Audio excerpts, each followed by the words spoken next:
Good morning, or depending on when you're watching this, good afternoon, good evening, or good night. My name's Ross, and as always told out of Voice of Radio, so today we need to take a little bit of a look at the pre-release promos from Silver Tempest. They really made us wait for the pre-release promos from Silver Tempest. What we often see, and we saw this for Lost Origin, is that the build and battle box gets listed over on the Pokemon Center, and when they list the build and battle box over on the Pokemon Center, they do so with the pre-release promos, and that's lovely. They give you a little fanned image of the pre-release promos, and because we've seen the cards over in Japan, we know exactly what they are, and jobs are good. And yeah, they never did that for Silver Tempest.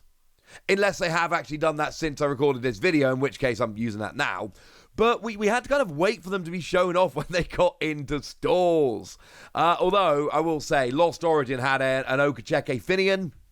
We've not seen that for Silver Tempest here at all. Artwork-wise, I have no huge preference, but we are going to be happy. You know, some sets, like when it comes to Lost Origin, I really want a Finian, but unfortunately, there's nothing really in Silver Tempest which grabs me like that.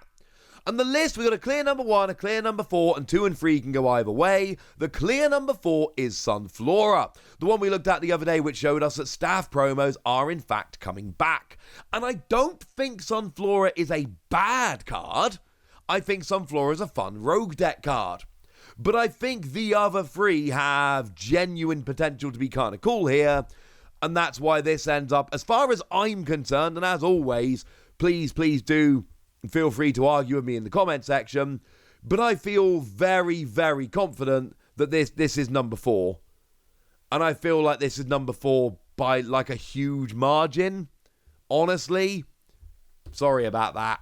Now, it does have an interesting attack for 2 colorless energy that does 10 damage and lets you discard up to 3 energy cards from your hand, and it does 70 more for each card that you discarded in this way. The wording there is really important. When it says each card discarded, it means if you discard something like a double turbo energy, that would add 70 damage. It wouldn't add 140 because it's each card discarded, not each energy.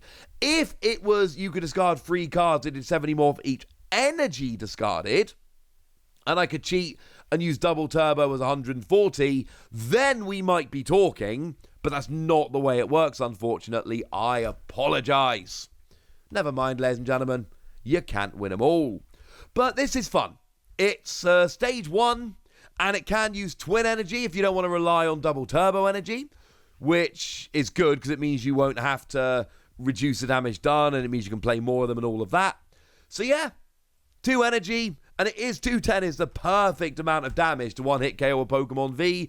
So there's certainly potential with Sunflora, and I'm not saying there's not. But I absolutely am saying it's fine. It's a fun little rogue deck. It could actually be a beast at pre-releases. If your opponent doesn't set up, you'll win like every game super easily. Well, actually you'll run out of energy. But still, it could be really fun at pre-releases. But I think it is a rather clear number 4. Now, I'm putting Rapidash at number 3 here, but I'm going to be perfectly honest with you. I don't feel great about putting Rapidash in at number 3 here. I love Rapidash. Rapidash has got an ability very, very much like the old Volcanion EX. Except, it's a stage 1, not a basic.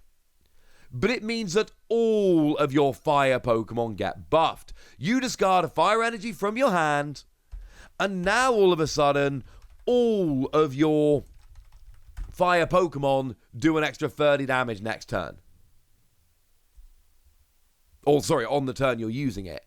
And it's not limited to once per turn or any of that. It's once per turn per Rapidash, but it's not limited in that way. So if you've got 4 Rapidash out, you can add 120 to the damage. I think, and I could be wrong here, I think this is the kind of thing that could bring fire Pokemon back. We've already got Magma Basin, which can accelerate a little bit of energy for fire Pokemon. No, it's not as good as well used to be. I'm sorry. But I think there is legit potential here. Time you add in Magma Basin and this to start really buffing up some of your fire Pokemon. I think this could be the kind of thing that starts making fire Pokemon great again. And maybe it's not going to be. Maybe it just ends up being rubbish. maybe we don't get anything good. And if that's the case, well, that's the case. I'm sorry. I'm trying it, all right? I just really think this could be legit. I think this could be a really good card that could go and make fire Pokemon really good again. And I want this to happen. I want this to be really good. So I'm putting this one in at number 3, but I do want to make it very, very clear. I think the difference in quality between number 3 and number 2, I do think it's there. And I do feel, I feel good about my order. But I do want you to know that actually the order is very, very variable. And in a number 2 is Kirlia, but you could switch these twos around and I would have a very, very hard time having an argument with you. So what we've got here with Kirlia is, it's kind of a card we've already seen. It's Cinccino, or it's Lipard. It is discard a hard card from your hand, draw 2 cards. We've seen this. Here's the thing, though. When Lipard came out, I told you that Lipard was just not as good as Cinccino, and the reason was super simple. You couldn't use Level Ball. You had the extra 10 HP, but you couldn't use Level Ball, and that was bad. Now, there's a very strong argument nowadays that with Radiant Greninja rolling around, doing exactly 90 damage, maybe you're actually better off having 100 HP and just having a slightly awkward time finding it, so that it can take a hit from Radiant Greninja, although honestly this should be sitting on your bench and you should have Manaphy, so it should be a moot point. But my point I'm trying to make here is, Kirlia is here, and you can go right ahead and use this, and use Level Ball, and life will be lovely. Yeah, this is cool. Oh yeah, also very, very much worth bearing in mind, this evolves into Gardevoir, which literally has the same ability, but has 150 HP. The exact same ability. And I'm showing you the character rare on screen because the character rare is beautiful. Why would I not show you the character rare? Stunning card. So, it's kind of awesome. You don't have to use Gardevoir to buff up your HP and use the character rare, but you absolutely can. And I like this. I think this is extremely cool. And I think this is a card which is going to see a bunch of play. I do think this and Rapidash are proper job neck and neck. And again, I'm not going to get mad at anyone here who wants to put them the other way round. I feel pretty good, honestly, about my listing. But I'm well aware that this could go either way. And what that means is, by process of elimination, number 1... it's Archeops. Of course it's Archeops. I almost kind of don't want it to be Archeops, but it kind of had to be Archeops, didn't it? Archeops is that phenomenal card that lets you go and search for 2 special energy cards and attach them to one of your Pokemon. And yeah, I'm well aware that it's a Stage 2 fossil Pokemon, and as a general rule, Stage 2 fossil Pokemon are super awkward and you shouldn't use them. As a general rule. The thing is, we've got Lugia V-Star that's got that rather ridiculous ability.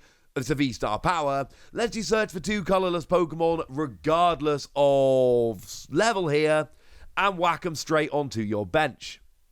Which means that you can, very easily, get Lugia V-Star out, use your V-Star power, go and get yourself a pair of Archeops, and then get 4 special energy attached. Because Archeops gets 2 special energy and attach them to one of your Pokemon. With 2 out, you can either get 4 on one Pokemon or 2 out onto 2. It's great. And we've already seen over in Japan that Lugia is becoming a top deck in the format. It's already seeing play and success. So, this is honestly quite simple. Archeops in a vacuum would be number 3. Maybe number 4. But Archeops in a world where it's printed alongside Lugia gets in at number 1. I still really, really, really like both Rapidash and Kirlia. I think they're really good cards. And I think Sunflora is a fun little kind of side project, meme deck, league deck, call it what you will. I'm not taking Sunflora seriously. However, I would love to be proved wrong. If anybody watching this is thinking, ha ha ha, I'll show you, Wassy, and wants to be that person that goes and wins a big tournament with Sunflora to prove that I'm an idiot and Sunflora was great all along, ladies and gentlemen, you would make me delighted. Absolutely delighted. For now, I just want to know what you think about this. I want to know how you would rank them. I want to know anything you want to tell me. So let me know in the comment section. Go nuts.